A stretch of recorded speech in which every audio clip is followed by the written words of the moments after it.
Bienvenue dans Secrètes de recruteur, le podcast qui lève le voile sur les coulisses du recrutement. Je partage avec vous conseils pratiques, astuces concrètes et vérités de terrain pour transformer votre recherche d'emploi en succès. Préparez-vous à découvrir ce que les recruteurs ne disent pas toujours, mais que vous devez absolument savoir. Installez-vous, vos secrets de réussite commencent ici. La reconversion professionnelle, rien que l'idée, ça peut donner le vertige. Ah oui, On s'imagine devoir tout jeter, retourner à l'école et rayer d'un trait 10 ou 15 ans de carrière. C'est l'angoisse de la page blanche, mais pour sa vie pro. et c'est une angoisse totalement compréhensible. Mais ce qui saute aux yeux en plongeant dans les sources qu'on a, c'est que cette vision est fausse. Complètement. La reconversion, en fait, c'est pas une démolition, c'est plutôt une rénovation. On ne jette pas les murs porteurs si on veut. J'aime beaucoup cette image. En fait, l'idée centrale qui ressort de tout ça, c'est que changer de métier, ce n'est pas repartir de zéro, mais plutôt faire un travail de traduction. C'est ça. Toutes ces années d'expérience sont un trésor caché de compétences dites transférables. Exactement. Les reconversions qui marchent, ce sont jamais des coups de tête. Ce sont de vraies démarches stratégiques. Il ne s'agit pas d'oublier son passé, mais de le décoder, de le déchiffrer pour en extraire l'essence et la reformuler pour l'avenir. C'est un changement de regard, en fait, sur son propre parcours. Notre objectif aujourd'hui, c'est donc d'explorer ça ensemble. Comment on fait concrètement pour trouver ces compétences parfois si évidentes qu'on ne les voit plus? Comment on apprend à les traduire dans le langage d'un nouveau secteur? Et surtout, comment on les transforme en un argument de poids pour convaincre? Bon, pour commencer, mettons-nous d'accord sur les termes. Quand on dit compétences transférables, de quoi on parle exactement? Ça peut sembler un peu jargon. C'est le point de départ essentiel, oui. Une compétence transférable, c'est tout simplement une capacité ou un savoir-faire qu'on a développé dans un contexte, mais qui a de la valeur dans un tout autre univers. D'accord. C'est le pont qu'on va construire entre sa carrière passée et sa carrière future. C'est ce qui nous évite de construire sur du sable, si on reprend l'image de la rénovation. Précisément. Et pour que ce soit plus concret, les sources les organisent en 3 grandes familles. La première, c'est la plus évidente, les compétences techniques, les fameuses hard skills. Là, je vois coder en Python, parler couramment l'espagnol, maîtriser Photoshop, analyser en bilan comptable. Voilà, Des choses qu'on peut prouver, souvent avec un diplôme ou une certification. c'est tout à fait ça. La deuxième famille, elle est plus subtile mais de plus en plus cruciale. Ce sont les compétences comportementales, les soft skills. C'est tout ce qui relève du savoir-être. Le fameux savoir-être. Alors ça, c'est plus difficile à définir. On parle de quoi? De leadership? De communication, on parle de ça, oui, mais aussi de l'intelligence émotionnelle, de la capacité à résoudre des problèmes complexes, de la créativité, l'adaptabilité face à un imprévu, l'esprit critique. D'accord. Ce sont des qualités humaines qui, aujourd'hui, font souvent la différence entre 2 candidats qui sont techniquement égaux. Un recruteur m'a dit un jour, les hard skills, ça s'apprend. Les soft skills, c'est beaucoup plus long à développer. C'est un excellent point. Et la troisième catégorie, alors? C'est une sorte de mélange des deux que les sources appellent les compétences hybrides. Elles combinent un savoir-faire technique et une qualité relationnelle. Ah oui. Un excellent exemple, c'est la négociation commerciale. Oui. Il faut connaître son produit sur le bout des doigts, mais il faut aussi savoir créer un lien, écouter, persuader. Ou la gestion de projet. Il faut maîtriser des outils de planification, mais si on n'a pas le leadership pour motiver l'équipe et gérer les conflits, le projet va droit dans le mur. Exactement. Et ce qui est intéressant, c'est que certains secteurs sont de vraies terres d'accueil pour ces compétences. Les sources citent le conseil, qui carbure aux expériences diverses. C'est vrai. RH, marketing, finance, qui recherchent des logiques et des savoir-faire applicables partout. Et le digital, j'imagine? Et bien sûr, le digital et la formation, qui sont des domaines en perpétuel mouvement. Ok, le concept est clair. Mais maintenant vient la question qui tue. Comment on les trouve, ces fameuses compétences en soi? On a souvent le nez dans le guidon et c'est difficile de prendre du recul sur son propre parcours. C'est ça. Ça demande un vrai travail d'archéologie personnelle. C'est exactement le mot, archéologie. La première étape suggérée, c'est de faire un audit complet de son parcours, sans autocensure. On prend chaque expérience, même les stages et les petits boulots, et on liste tout. Les missions officielles, mais surtout les réalisations concrètes et les problèmes qu'on a dû résoudre. Et il ne faut pas se limiter à la fiche de poste, j'imagine. Surtout pas. Les sources insistent beaucoup là-dessus. Les projets les plus riches sont souvent ceux qui étaient en dehors de notre cœur de métier. Ce projet transversal où on a dû coordonner 3 services qui ne se parlaient pas. Ah oui. C'est de la gestion de projet et de la diplomatie de haut vol. Et il ne faut absolument pas oublier l'extra-professionnel. Ah, ça c'est intéressant. On a tendance à penser que ça compte pas vraiment. C'est une grosse erreur.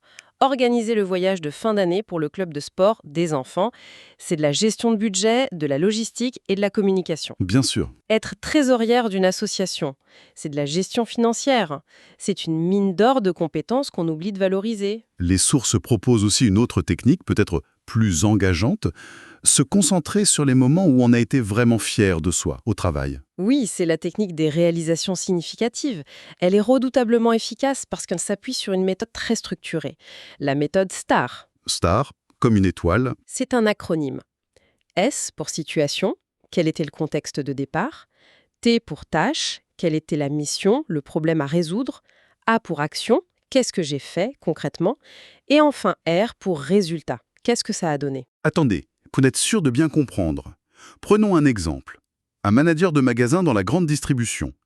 La situation pourrait être une baisse de la fréquentation du magasin de 10%. Oui. La tâche, ce serait inverser la tendance et ramener les clients. C'est ça? Exactement. Et ensuite, le A pour action. Qu'est-ce qu'il a fait?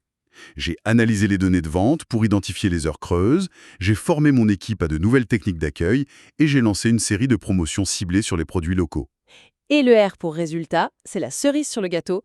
En 6 mois, nous avons augmenté la fréquentation de 15% et le panier moyen de 8%. Voilà. Le fait de le décomposer comme ça fait tout de suite ressortir l'analyse de données, la formation, le marketing opérationnel, le management.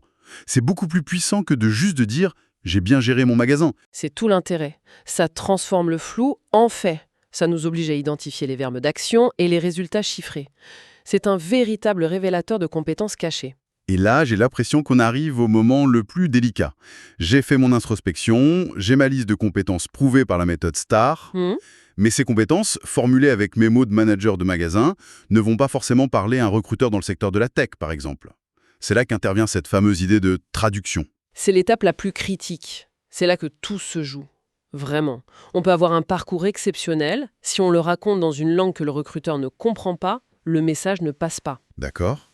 Chaque secteur, chaque entreprise même, a son propre langage, ses propres priorités. Donc, avant même d'écrire son CV, il faut devenir une sorte d'espion, d'anthropologue du secteur qu'on vise. C'est une excellente image, oui. Les sources recommandent une immersion totale. Il faut décortiquer des dizaines d'offres d'emploi pour le poste visé. Quels sont les mots-clés qui reviennent tout le temps? Quelles sont les missions prioritaires? Je vois. Ensuite, il faut aller sur LinkedIn et étudier les profils des gens qui occupent ce poste. Comment se décrivent-ils? Quels termes ils utilisent? Il faut lire la presse spécialisée, écouter des podcasts du secteur. Il faut s'imprégner de cette nouvelle culture pour apprendre à parler la même langue. Donnons des exemples concrets de cette reformulation. Comment une même réalité peut être habillée de mots complètement différents? Les exemples des textes sont très clairs. Prenons un responsable de production dans une usine qui veut devenir consultant en organisation. Dans son ancien monde, il parlait de cadence de production et de gestion des lignes d'assemblage. Ce qui, pour un cabinet de conseil, peut sonner un peu industriel et daté, peut-être. Exactement. Mais en traduisant, il va dire qu'il est expert en optimisation des processus, en amélioration continue et en conduite du changement en milieu complexe. Ah oui, tout de suite.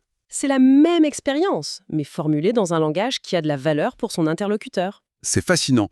Je pense à une amie enseignante qui voulait passer aux ressources humaines. Elle se sentait complètement démunie. C'est un cas d'école.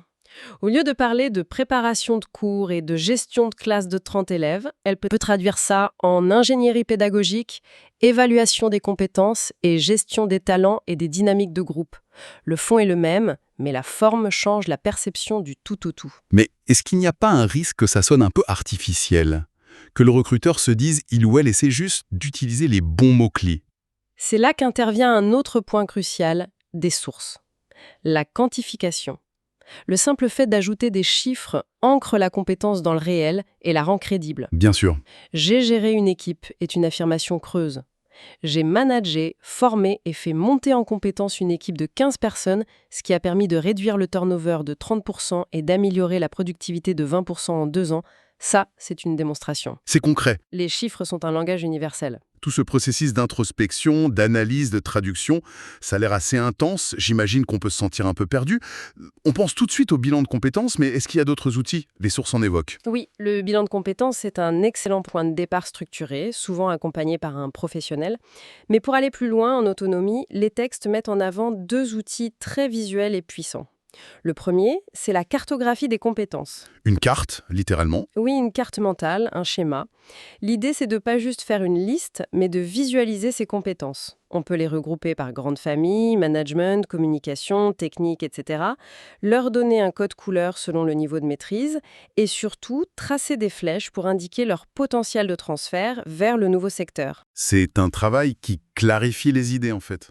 Énormément. Et j'imagine que c'est pas juste un exercice pour soi. Ça peut devenir un support pour préparer un entretien 1 heure. Absolument. C'est un document de travail sur lequel on peut s'appuyer pour construire son discours. Et pour le rendre encore plus solide, les sources conseillent d'associer à chaque compétence une preuve tangible, un projet précis, une certification, un chiffre clé, un témoignage. La carte devient alors un véritable tableau de bord de sa valeur professionnelle. Et le deuxième outil, c'est le storytelling. On en entend beaucoup parler. Mais appliqué à la reconversion, ça veut dire quoi? Qu'il faut s'inventer une belle histoire? Surtout pas. Il ne s'agit pas d'inventer, mais de construire un récit cohérent. Votre parcours, même s'il semble décousu, a une logique. Le storytelling, c'est trouver le fil rouge qui relie vos expériences. Votre reconversion ne doit pas apparaître comme une fuite ou un coup de tête, mais comme l'aboutissement logique d'une évolution.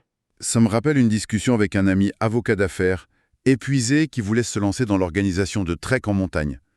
Au début, il disait « ça n'a aucun rapport Et pourtant, ». Et pourtant, en creusant, on a trouvé son fil rouge. Dans les deux cas, il excellait dans la gestion de situations à très haut risque, avec un sang-froid et une préparation méticuleuse. C'est ça. Que ce soit une fusion-acquisition à 1 milliard ou une expédition à haute altitude, la compétence de fond était la même. C'était ça son histoire. C'est un exemple parfait. Le storytelling, c'est exactement ça. C'est préparer ces mini-cas pratiques, ces anecdotes qui illustrent vos compétences en action et qui permettent aux recruteurs de se projeter. C'est ce qui transforme un CV en une histoire humaine et convaincante. On arrive donc au moment fatidique, la candidature. J'ai ma cartographie, j'ai mon histoire. Comment je mets tout ça en forme dans un CV et une lettre de motivation, surtout quand mon dernier poste n'a, en apparence, rien à voir avec celui que je vise? C'est là qu'il faut être audacieuse et casser les codes. Le conseil numéro 1 des sources pour le CV, c'est d'abandonner le format chronologique classique qui mettrait en avant une expérience hors sujet. D'accord. Il faut privilégier un CV par compétences. C'est-à-dire qu'au lieu de lister mes postes de 2015 à aujourd'hui, je crée des rubriques. Exactement, des rubriques qui correspondent directement aux attentes de l'offre. Par exemple, gestion de projets complexes, management d'équipes pluridisciplinaires, stratégie marketing digital.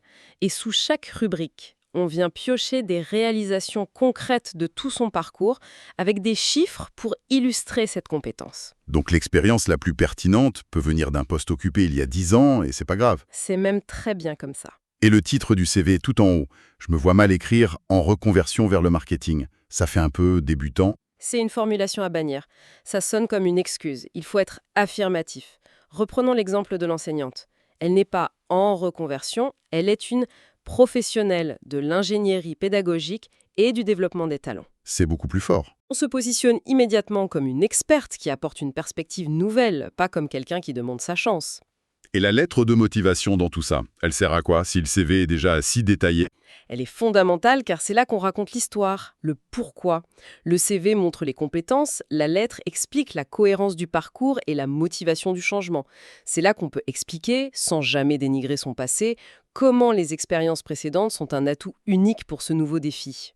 Et montrer qu'on a fait ses devoirs sur l'entreprise. C'est aussi l'endroit idéal pour montrer qu'on s'est renseigné sur l'entreprise, qu'on comprend ses enjeux et qu'on a déjà réfléchi à comment on pourrait y contribuer. Et une fois que tout est envoyé, il y a souvent cette période un peu flottante, d'attente.